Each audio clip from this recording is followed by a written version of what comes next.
Patrick Klugman, bonjour. Bonjour. Vous êtes ancien président de l'UEJF, l'Union des étudiants juifs de France, aujourd'hui avocat. Vous avez aussi également été maire adjoint à la ville de Paris avec Anne Hidalgo, chargée des questions internationales. Votre ADN, c'est l'antiracisme. Vous êtes venu, vous avez accepté l'invitation de Radio J pour venir parler ce matin de vos nouvelles fonctions puisque vous venez d'être nommé président du comité français pour Yad Vashem. Alors, quel est le rôle déjà d'un président du comité français pour Yad Vashem ? Le comité français pour Yad Vashem représente en France l'institution Yad Vashem, qui est l'institut israélien qui est dédié à la préservation de la mémoire de la Shoah. Il a un autre rôle. C'est en vertu d'une loi de la Knesset que Yad Vashem décerne les diplômes, les distinctions de justes parmi les nations. Et donc, nous organisons le travail de recherche, de collecte d'informations qui permettent d'honorer les justes parmi les nations de France. Il y en a 4051 à ce jour. Et donc, Yad Vashem, si vous voulez, c'est un triangle merveilleux. Vous avez évidemment la préservation de la mémoire de la Shoah. Vous avez Israël, parce que Yad Vashem est une institution publique israélienne. Et vous avez le lien à la France et à l'héroïsme à travers la recherche et la distinction des justes. Gardien de la mémoire, ça vous va comme titre ? Ça me va très bien. Mais il ne suffit pas que de garder, ou de la garder pour soi. Il faut la transmettre et il faut la faire partager. Le gardien est un dépositaire. Alors bien sûr, il y a cette partie-là qui est importante, mais il faut transmettre et partager. Alors justement, à propos de transmettre et de partager, on va revenir aussi avec vous sur le décès d'Alexandre Adler, parce qu'il avait participé à un ouvrage qui était sorti au début des années 2000 sur le sionisme expliqué à nos potes, c'est ça ? Tout à fait. J'ai connu Alexandre Adler quand j'étais évidemment à l'UEJF, nous l'invitions.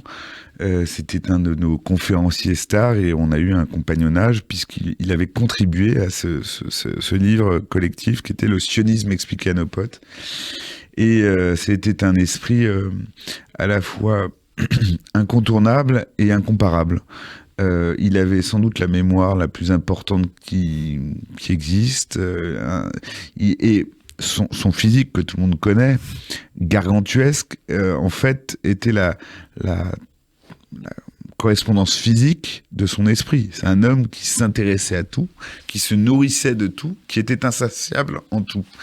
Et quand il vous faisait un pitch sur la Russie, sur le Moyen-Orient, peu importe le sujet, il retraçait tout ce qui l'avait nourri, des intrigues personnelles, des éléments d'ambiance, des éléments de profondeur religieux ou historique. Enfin, c'était incroyable. Donc oui, personnage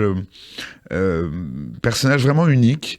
Et je trouve qu'on ne le salue peut-être pas à sa juste mesure. On se souvient, en tout cas pour les plus âgés d'entre nous, votre phrase « sioniste et pro-palestinien ». Vous avez sorti la même année cet ouvrage, « Le sionisme expliqué à nos potes ». Très rapidement, comment est-ce qu'Alexandre Adler expliquait le sionisme aux potes ? Alexandre Adler, il a fait moins que d'autres la conférence sur les campus qui s'en étaient suivis, où il y avait eu Elie Bernavi, Bernard-Henri Lévy, beaucoup de gens. Et puis moi-même, Paul Bernard, Jonathan Arfi, l'équipe de l'UEJF de l'époque. Mais évidemment, lui, il s'intéressait à l'histoire de l'idée sioniste, sa contribution.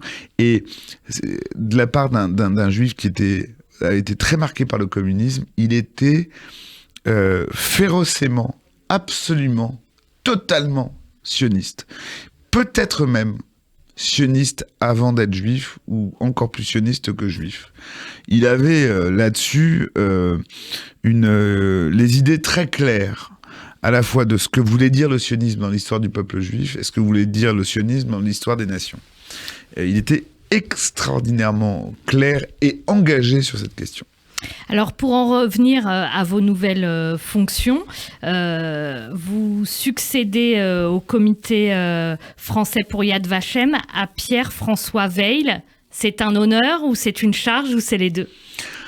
Vous l'avez très bien résumé, c'est un honneur et une charge. Quand nous avons réuni notre comité directeur pour procéder à l'élection, j'ai dit devant Pierre-François, peu de gens savent, mais il y en a quand même quelques-uns, Pierre-François, on a un double lien. Nous sommes avocats, ça a été mon premier patron. Quand j'ai eu la charge de défendre Gilad Shalit, j'étais jeune avocat, je suis allé le chercher avec moi, nous avons eu cette mission ensemble. Et lorsqu'il a été appelé à diriger la Fondation pour la mémoire de la Shoah, il fallait donc qu'il trouve un successeur pour le comité français pour Yad Vashem. Il s'est tourné vers moi. C'est donc un immense honneur et c'est une charge. Donc j'ai dit que je comprenais l'inquiétude des membres du comité directeur parce qu'on a eu un président extraordinaire ces 10 dernières années. Et on le voit même par rapport aux chiffres, le nombre de justes reconnus, honorés, la visibilité du comité français lui doit beaucoup. Et si Pierre-François a toutes les qualités de l'avocat, il n'en a aucun des défauts. Il déteste se mettre en avant, il n'est pas verbeux, il ne prend pas la parole pour ne rien dire, il ne participe jamais aux polémiques. Enfin, voilà. Donc j'essaye d'apprendre de lui, mais il reste très investi, plus investi que jamais, puisque à la suite de David de Rothschild et de sa propre mère Simone Veil, il est le président de la Fondation pour la mémoire de la Shoah. Patrick Klugman, à propos de présidents extraordinaires, un autre président, on va en parler maintenant, vous a adressé une lettre. C'est le président de l'État d'Israël quand vous avez été nommé à la tête du comité français pour Yad Vashem. Alors ça fait quoi de recevoir une lettre de Isaac Herzog quand on a été au départ président de l'UEJF, etc. Ça fait quoi ? Je vais vous dire, sincèrement, c'est quelque chose qui m'a immensément fait plaisir. Déjà parce que je ne m'y attendais pas du tout. Donc j'ai eu un mail de l'ambassade, monsieur, on a un courrier du président de l'État d'Israël pour vous. Okay, je regarde. Et en plus, je me suis dit, bon, c'est peut-être un courrier type. Et la rédaction de cette lettre prouve qu'il s'était, lui ou ses collaborateurs, vraiment intéressés à mon parcours. Et il y a les choses les plus belles dans cette correspondance. Donc, de voir le président de l'État d'Israël, qui en ce moment d'ailleurs a un rôle si important de dialogue et de réconciliation dans le cadre de la société israélienne qui se déchire, sur notamment la réforme des institutions, de voir cet homme-là prendre 2 minutes de son temps pour féliciter le nouveau président du comité français pour Yad Vashem, et surtout citer en entrée de courrier ce que j'ai fait à SOS Racisme comme participant du bien que l'on peut faire à Israël. Ensuite, que le rôle que j'ai eu, notamment avocat de Gilad Shalit, et puis enfin finir sur l'évocation de mes grands-parents. Mon grand-père qui était dans le ghetto de Varsovie jusqu'à l'insurrection avant sa déportation, au cours de laquelle il rencontrera ma grand-mère. Recevoir une telle lettre ne peut laisser personne insensible. Voilà. Moi, j'ai pris cette mission parce que, encore une fois, Yad Vashem, c'est Israël, c'est la France et c'est la mémoire. Et que le président de l'État d'Israël me dise, bah tiens, on vous a vu. Et ça veut dire que c'est exactement comme ça que je ressens les choses et qu'elles sont partagées. Donc c'est vraiment un immense plaisir. C'est vrai, tout au début de la lettre, le président de l'État d'Israël cite SOS Racisme. Je l'ai dit au départ, hein, votre ADN, c'est l'antiracisme. C'est aussi, évidemment, dans l'antiracisme, l'engagement contre l'antisémitisme. Ça, comment ça va peser sur vos fonctions à Yad Vashem ? Ça marque quoi dans ce parcours qui vous a mené jusque-là ? La Shoah, c'est quand même la plus grande mise en œuvre d'un plan d'exécution raciste, en l'occurrence antisémite, puisque c'est le crime contre l'humanité qui a été le plus parfaitement conçu et exécuté et qui a fait le plus grand nombre de victimes. Et donc évidemment, il y a une cohérence.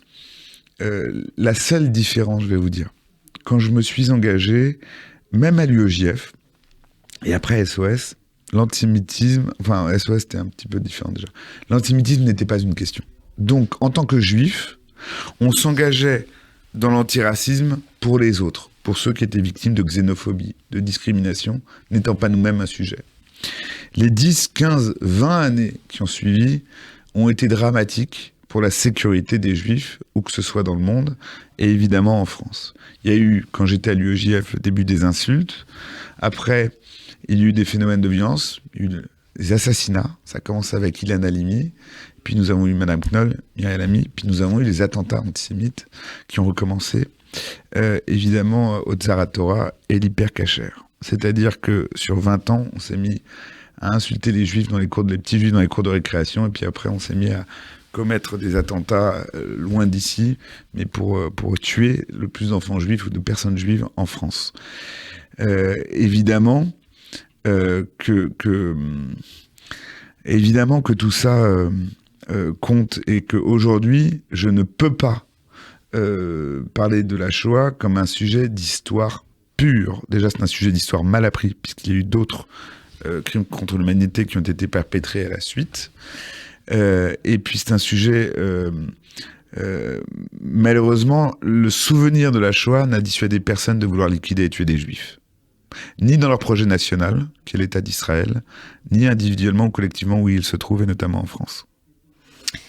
Merci beaucoup Patrick Klugman, ancien président de l'UEJF, l'Union des étudiants. Il n'y a que sur Radio J où on me dit « vous êtes l'ancien président de l'UEJF » et c'est avec bonheur qu'on me rappelle à ces fonctions que j'ai quittées il y a 20 ans.